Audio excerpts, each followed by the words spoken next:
Hello everybody, Adrienne here, and today I'm coming to you with the first impression of Color Raine's Queen of Heart palette. I picked this up on Black Friday. This had been a palette that I have been wanting for about a year now, but it was over $50 initially, so I didn't purchase it. I wanted to wait for Black Friday to see if it would go on sale, and thanks to Jen Loves Reviews for letting me know this palette was on sale on Black Friday, so I was able to pick it up. I do not remember the initial price of it. I will post that up above and the sale price that I got it for, but this isn't going to be a review. This is the first time that I'm getting a chance to wear this palette. I probably won't get to wear this palette out and about much, only when I'm creating looks for you guys, because it is a pretty dramatic palette and most of these eye looks won't go with my career right now, my everyday to day life, but I'm so excited to have it and I am loving the look that I am wearing now. I will show you how I created that look, but first of all, let's get into this palette and how gorgeous this packaging is. This is some of the prettiest packaging I have seen, and it's quite unique. It reminds me of Indian tribal marking. I think it's absolutely beautiful, but I'm going to take the palette out of the case. As you see, it slides out like this, and yes, you will see some fingerprints on this flat black mat because I had some lotion on my hands when I went to apply the shadow colors, but it's just plain black packaging, a flat black, and it does wipe off pretty well when you go to clean it up, and it's got magnets that hold it closed, and this is what the inside of the palette looks like. I'm not even going to bother taking this plastic coating off the mirror. I don't use these mirrors anyway, but these are what the colors look like, and they are absolutely gorgeous. I am going to flip it upside down in case I'm giving you guys a glare, but you may still get a glare from the gold in the palette, but this palette is so pretty. These colors are gorgeous. I'm going to go ahead and swatch all the colors on the back of my hands and talk about the pigmentation and how easy they are to swatch. These are the color swatches of this palette, and they are absolutely gorgeous. I love these colors and these shades in here. Everything's so bold and vivid, and they really feel like buttercream when you go to swatch them. They don't feel like most other eyeshadow palettes. I know I say a lot of palettes are creamy, but this literally feels like rubbing butter. I know these top two shades in the second row are hard to see on my hand because they're so close to my pigmentation that they don't show up much. But these colors are absolutely bold and vivid, especially this color here. And let me look down and see what it's called, Noble Woman. That is a bright color. Most of these colors in here, the frost shades, are very bright and bold. I like this palette a lot, the quality of it, just from swatching it. And from working with it. Obviously, I've already got my look created, even though I'm going to show you what the shadows were like to apply. The quality of this palette is excellent, so I would definitely want to work with it again, but without further ado, I'm going to show you how I created the look today, and then I will come back and give you some final thoughts of my first time of working with this palette. To get started with this eye look, I will be going in with the shade here, Royal Prerogative. And I will be using an e.l.f. contouring brush to put that down as my base shade. To prime my eyes, I use NYX Eyeshadow Base and Lorac Eye Primer. And this is highly pigmented. This is turning up a lot darker than I thought it would, but that's okay. It's taking very little shadow to get the color down. I'm going to go back in and pick up a little bit more. Wow, this is blending quickly, and it's a nice chocolatey shade. I wouldn't have guessed that looking at the color in the palette. It didn't look like that to me when I chose it. Okay, now that that base shade's down, I'm a little nervous to see how it's going to turn out because it looks a little darker than what I expected. Now I've got a NYX blending brush. Now I'm going to take the shade Duchess here and put that in the crease. And it is a gorgeous color too. Wow, this shadow is a lot more pigmented than what I thought these colors would be. They're showing up a lot darker than what I had expected. I'm going to take that Duchess shade and put it over here in the crease also. A little bit of this goes a long way, so try not to be heavy-handed with your palette if you have this, because you can end up with too much product really quick. Not having fallout so far. Gosh, these colors are really pretty. I did not expect the tones to look this way, but I'm happy with it so far. I just cannot get over how quickly the color is building. I'm going to pick up the e.l.f. contouring brush again and go closer to the eyebrows and just fill in those highlighted spots from my eyeshadow primer so I don't have gaps there. And I'm going to take a small angled brush like this. I don't know what company this came from. And I'm going to go in with the shade here, Air, and add that to my brow bone just to set the primer.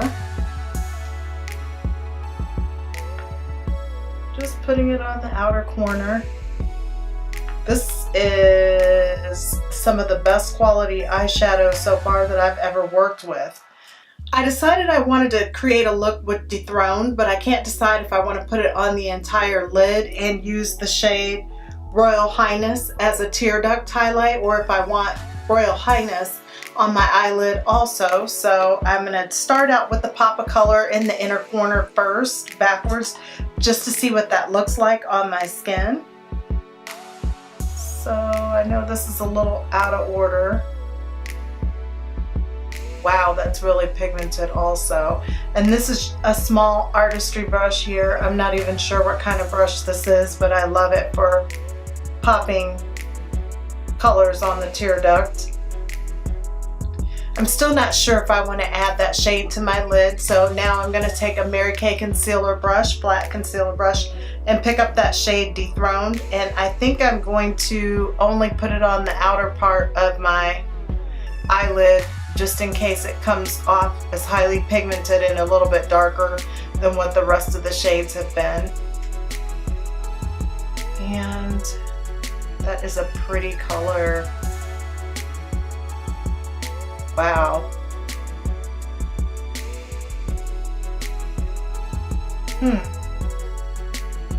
I don't know if this eye look, I'm going to do the other eye and see if I can figure out what I want to do. This is really gorgeous and it's going on so easily and it's so pigmented. I think I am going to go ahead and do the entire lid and just make it a really smoky brown look, because I never do those kind of looks. I'm not sure what I'm going to use for a outer V color out of this palette. I might have to get some of my black eyeshadow, my MAC Carbon, and use that, because this is the darkest shade in the palette. So I have chosen to do a smoky eye with this palette for my first look. I wasn't sure what I wanted to do. There's so many pretty colors in here. I'm probably going to make several videos just creating several looks with this palette because it's quite dramatic and I don't see myself getting to use it on a daily basis very much. Just looking at it, I'm going to go into the inner tear duct and add more of that Royal Highness.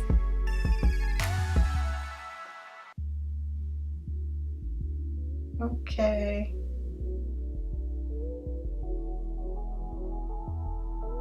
That looks pretty good. Now I have my MAC Carbon for the outer V. So I am going to take a Jessup blending brush with that carbon and go into my outer V with it. Wow, this is really turning out to be a gorgeous look.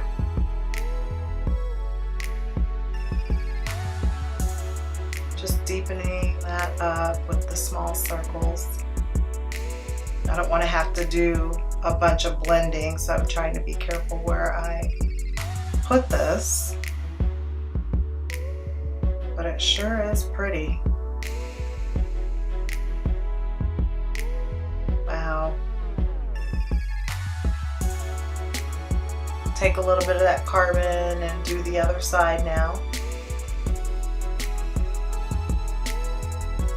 That is the thing I like about getting the single shadows like this, is I typically keep matte carbon. Probably for 20 years I've always had a matte carbon in my makeup drawer in case a palette doesn't have a black and I need to use it to contour with. I always have matte carbon on hand, and lately I've been loving the Wet n Wild Creme Brulee for eyebrow highlighter.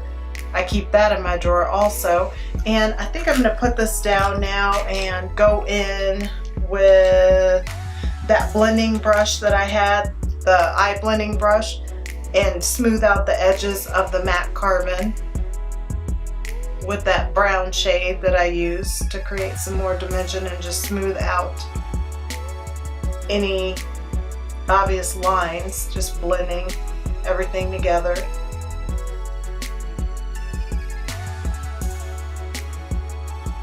Okay, now I'm going to take my large eyeshadow brush from Kiss and just soften some of the edges right in here where it got a little messy.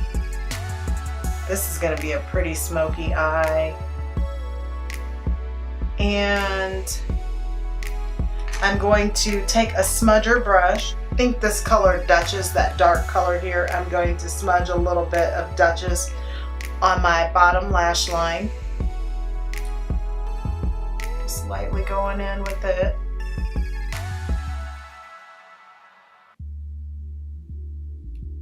Before I line my waterline with black liner. I think I may want to take a little bit of that matte carbon and smudge it on the outer corners underneath and leave more of the Duchess color showing towards the inner corner of my eye, since I'm smoking it all out now. Wow, this is really a pretty color even under the eye. I'm liking it. Set this palette down, and now I've got my matte carbon. Just gonna put this on the outer edges. It's kind of mixing together with that brown. I think it's gonna be really pretty. A little bit for this side.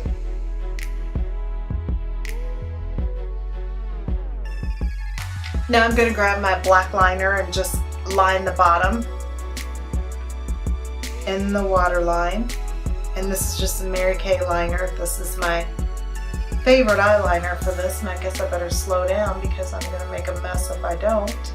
Now I'm gonna go off camera and go ahead and finish lining my eyes and put my mascara and lashes on and finish the rest of my makeup, and I will be right back. This palette definitely is worth the price. If I had it to do all over again, I would have bought it earlier. I'm going to go ahead and open it up again and talk a little bit about the colors. The only thing I regret about it is that I'm not going to get to use it as much as I want to use it. But I am going to try to go in, because these base shades here, as you saw, they were highly pigmented. They're good quality shades. If I go in light-handed, I probably will be able to wear some daytime looks with this palette, and the quality is definitely there to use a little bit and get out the door quickly.